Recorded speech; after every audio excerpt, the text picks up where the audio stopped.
So the Group of 20, or the G20, started off in 1999 on the back of the Asian financial crisis. At that time, the premier institution to deal with the world's problems was the G7, but they realized very soon that this was a financial crisis that started outside the purview of the G7 countries. It quickly spread around the world, and therefore they needed a forum that was far more encompassing. So when the 2008 global financial crisis happened, they moved this to the level of heads of state. And the first big heads of state level meeting of the G20 happened in Berlin in 2008. And ever since, for the last 15 plus years now, the G20 has become the premier forum for dealing with the economic issues and the big economic questions of our time. But is it relevant anymore at a time when the world is deeply fractured, at a time when we're seeing this great power competition between the United States on the one side and its Western partners, and Russia and China on the other? How relevant is the Group of 20, or the G20? Let me go across to a very special guest who's joining us live and exclusive here on CNN News 18. Børge Brende is president of the World Economic Forum, who represents, of course, some of the biggest economic superpowers in the world and the not-so-superpowers, as it were. Mr. Brende, thank you very much for speaking with us here on CNN News 18. Thank you. Thank you for inviting me on such an important gathering for India, but also for the world. So let me start off by asking you, as I introduce the Group of 20, which has become the premier forum in the last 20 years to deal with the biggest economic questions that confront the world, do you believe that the G20 is still relevant in a deeply divided, fractured world where you're seeing this almost, some people are calling this the new Cold War between the United States and China. There is the actual war that is happening between Russia and Ukraine. What is the relevance of the G20? I would say that G20 has never been more important, because what we are totally missing in the world today is trust. So we have to rebuild trust, and the only way to do so is to bring countries together. And here, India is in a unique position because India has trust among all the relevant players. And I think India has brought together the key decision makers in New Delhi. And even in a fractured and fragmented world, as you also underlined, there are topics and issues that are truly global. Issues that don't travel with a passport. We saw it during COVID. New pandemics, we will need to work together. Big climate change, it's the hottest July on record in history. We need now to walk the talk and find ways of dealing with energy security and access, but decouple this from growth in CO2 emissions moving forward. So G20 is very important. So you talked about energy security, and one of the things that's happened as a consequence, as a fallout of the Russia-Ukraine war, is that countries that are far removed from this conflict, India, the countries in the African Union, countries in Latin America, are dealing with the ripple effects caused by this war, whether it is food inflation, fuel inflation, fertilizer inflation. In that context, what can these countries, India included, and India is hoping to be the voice of the global south, what can they do to try and impress upon or to try and pressure upon the principal players involved in this conflict, but not just Russia, Ukraine, but also the other big powers that have a very critical role in it, that look, a war is not isolated to where it happens. It affects every one of us. Indeed, and I think a good starting point, especially among the permanent members of the Security Council, would be that we all stick to the UN Charter. The UN Charter is clear on its principles. But as you said, what we have seen as a result of the Ukraine war is not only big sufferings in Ukraine and also tripling of energy and electricity prices here in Europe, but we also have seen that it has impact on food prices. We have seen some countries, of course, not faced with higher energy prices, but some other countries are really faced with that. So hopefully this G20 meeting, but also the upcoming UNGA meeting in New York in September, will put increased pressure on the different players also involved to to find solutions based on the principles in the UN Charter for an outcome of the Ukraine war. One of the criticisms against multilateral institutions like the G20, and I'm sure as the head of World Economic Forum, you've faced this as well, is that it's not representative of the world's south, the global south, as it were, countries in Africa, in Latin America, in the poorer parts of Asia. How relevant is this criticism? That ultimately, if you want to find a solution to the biggest problems that our planet is facing, from, debt sustainability to climate financing to the fallout of the war, you need large parts of the world whose voices are often not on the high table. No, very important point, and I agree. I think Prime Minister Modi and India has taken important steps in this regard for this G20 meeting, though, including also important voices from the global south. India has also made the African Union a permanent member of the G20, something that was very timely and shows that the G20 is today just a picture of the 20 largest economies in the world today. But we know that many emerging economies and developing countries are moving very, very fast up the ladder. We expect India to be the third largest economy just in a few years. Maybe we're talking even months. We have US, China, and today we have Japan and Germany. I think that India very, very soon will be the third largest. We also see emerging powers like Indonesia, Nigeria, Brazil growing very fast. So we are in a situation where the world is between orders. We had one post-Cold War order. That one is definitely over. The new order, we don't know yet, but the new order also needs to then factor in that there are new countries that are very populous, that are also very economically growing fast, that need to be around the table when important decisions are taken. But we should not in this context then forget the United Nations and multilateralism. The UN is the only forum where all countries are there. Each of them are represented in the General Assembly. So that is, of course, the full reflection of the diversity of the world. I just want to press a little more on this multilateralism that you talked about.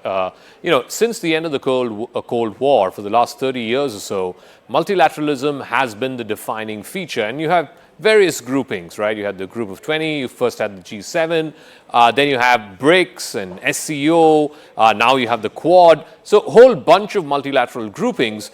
But in a world where I think over the next 10, 20 years, the defining feature is going to be this new Cold War or the great power competition between US and China. And of course, Russia is in China's corner. The US has its European partners in its corner. How relevant is multilateralism? I had Professor Mearsheimer on the show last night. He said multilateralism, if not dead, is pretty much on life support right now. I think multilateralism is more important than ever, but it is not functioning like we would like to, because in the world we're living, the most pressing challenges are global. And if you're going to deal with food crisis, energy crisis, future pandemics, indebtedness, reviving economic growth, these are not issues each country can deal with on its own. But you also rely very much on other countries.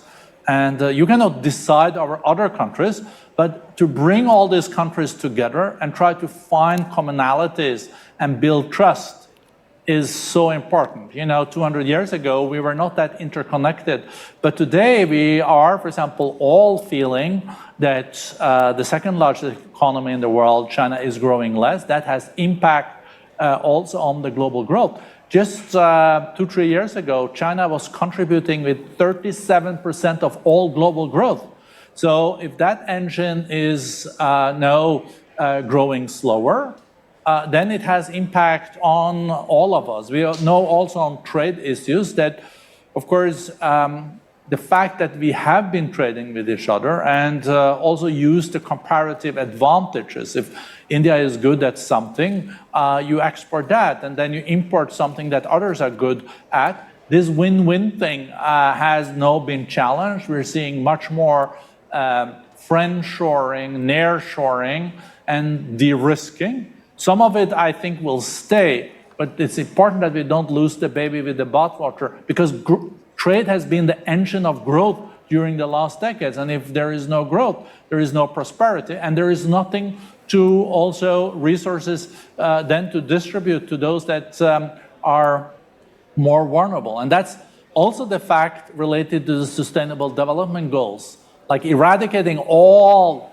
extreme poverty by 2030. We're lagging far behind.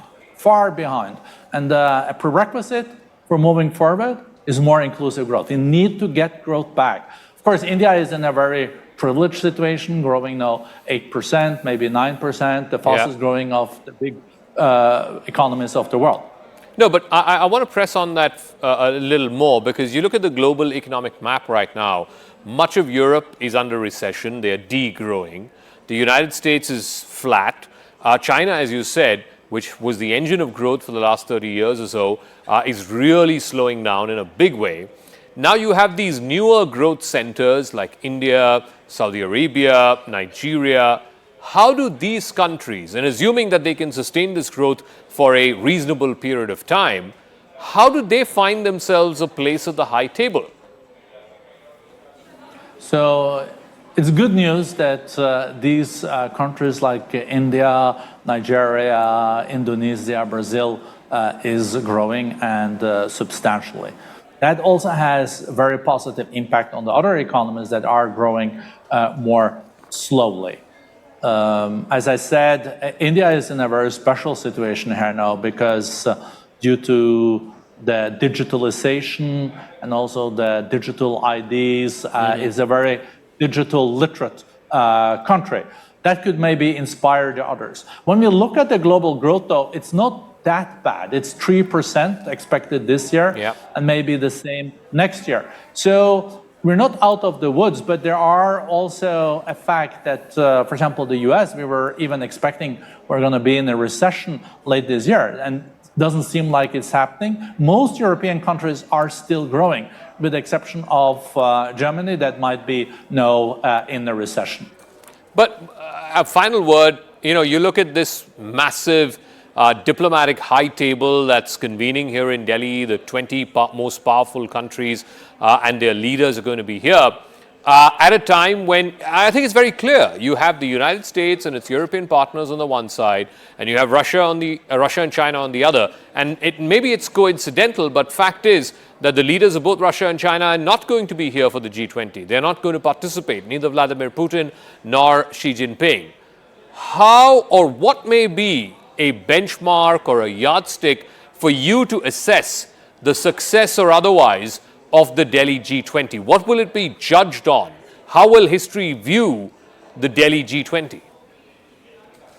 I think there is a lot of enthusiasm around India's G20 presidency already. I think it has also been able to get agreements on a lot of important decisions. Let's see when the final declaration is out. When it comes to Russia and China, we should not forget that the premier of China is in New Delhi, and also Mr. Lavrov from Russia.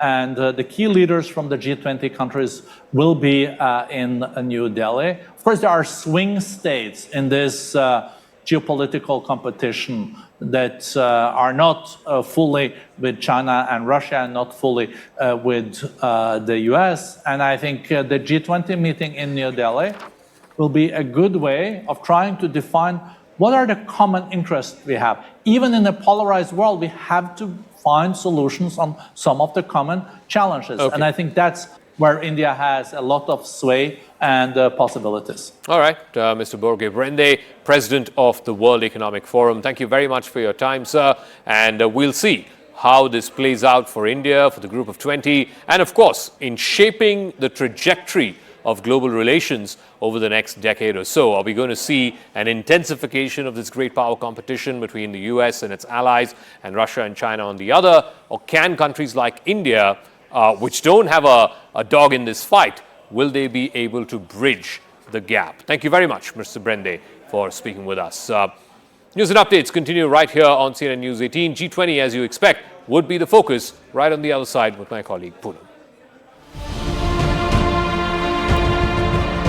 Vasudev Kutumbakam, one earth, one family, one future is the theme that Prime Minister Narendra Modi continues to harp on and push as far as India's chair or presidency of G20. The Leadership Summit also will focus on human-centric growth and globalization, not GDP-driven. That itself shows that we are for humanity. But this G20 and this rise of Bharat is deeply rooted and embedded in its Sanatan roots.